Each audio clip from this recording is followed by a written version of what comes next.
Everyone, welcome to my channel finance know how के अंदर।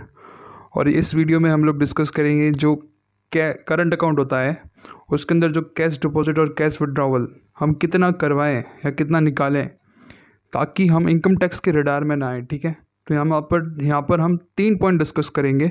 But उससे पहले मैं आपको कहना चाहूँगा कि अगर ये वीडियो देखने के बाद और मेरी बाकी चैनल की वीडियोस देखने के बाद आपको कुछ थोड़ी हेल्प हो तो आप मेरे चैनल को सब्सक्राइब करें और सपोर्ट करें।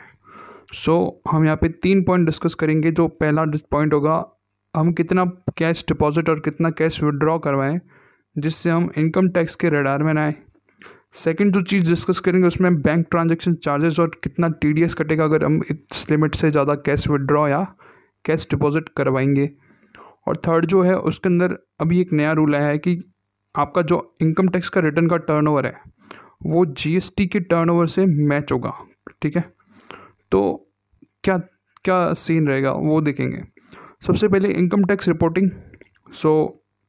अगर आप 50 लाख से ज़्यादा का कैश डिपॉजिट या कैश विड्रॉवल करवाते हैं पूरे साल में, या तो एक साथ 50 लाख विड्रॉ कर लिया या डिपॉजिट कर लिया, या पार्ट्स में आपने टोटल पूरे साल के अंदर फाइनेंशियल ईयर जो होता है 1 अप्रैल से लेके 31 मार्च तक अगर आपने इतना विड्रॉ कर लिया 50 लाख से ज़्यादा तो डिपॉजिट कर लिया, तो आपका वो जो ट्रांजैक्शन होगी जितनी भी आपके अकाउंट की करंट अकाउंट की वो इनकम टैक्स ऑफिसर्स को रिपोर्ट की जाएगी। ठीक है, सेकंड जो चीज़ हम डिस्कस करेंगे उसमें है एक तो TDS का प्रोविज़न।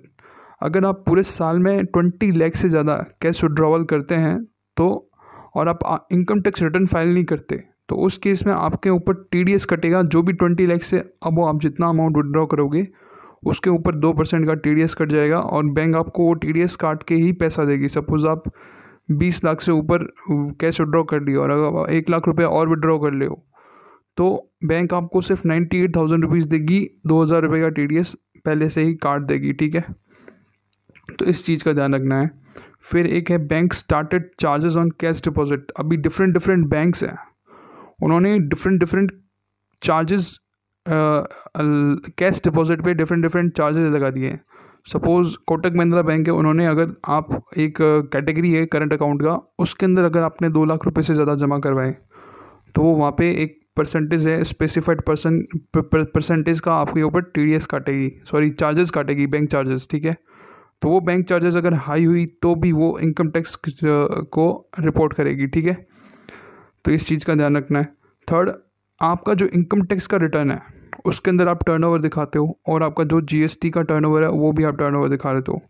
अभी इनकम टैक्स में जो TDS आता है 26AS फॉर्म जो आता है उसके अंदर आपका जो GST का रिटर्न का टर्नओवर है वो भी दिखना शुरू हो जाएगा। तो उस टर्नओवर से आपका जो इनकम टैक्स रिटर्न का टर्नओवर है और GST का टर्नओवर है वो दोनों क्रॉस मैच करेंगे, ताकि क्या होगा कि आप जो कैश डिपॉजिट करते हो बैंक में, ठीक है, उससे मालूम हो कि आपका टर्नओवर इतना था और इतना कैश आप जमा करा सकते हो। ठीक है, अगर दोनों में मिसमैच है तो आपको इनकम टैक्स नोटिस भेज सकता है। मतलब इन तीनों ट्रांजैक्शन जो हमने यहाँ पे एक्सप्लेन करी है इसमें अगर कोई भी फॉल्ट आता है, अगर आप कोई भी इसके अंदर आप लिमिट क्रॉस कर देते हो तो उसके अंदर आपको इनकम टैक्स नोटिस भेजेगा और आपको पूछेगा कि आपने वो चीज़ कैसे, उतना कैश क्यों डिपॉजिट करवाया, उतना कैश क्यों विड्रॉ किया, उसका रीज़न पूछेंगे। ठीक है, तो इस चीज़ का, इन बातों का अपने को ध्यान रखना अगर आपको इनकम टैक्स के रडार में नहीं आना तो। ठीक है, और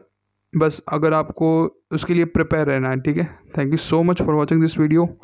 यही चीज़ें आप सभी लोगों के साथ मेरे को डिस्कस करनी थी, तो आपके माइंड में क्लियर होगा कि आपको करंट अकाउंट में कैसे ट्रांजैक्शन करनी है। ठीक है, thank you so much for watching this video.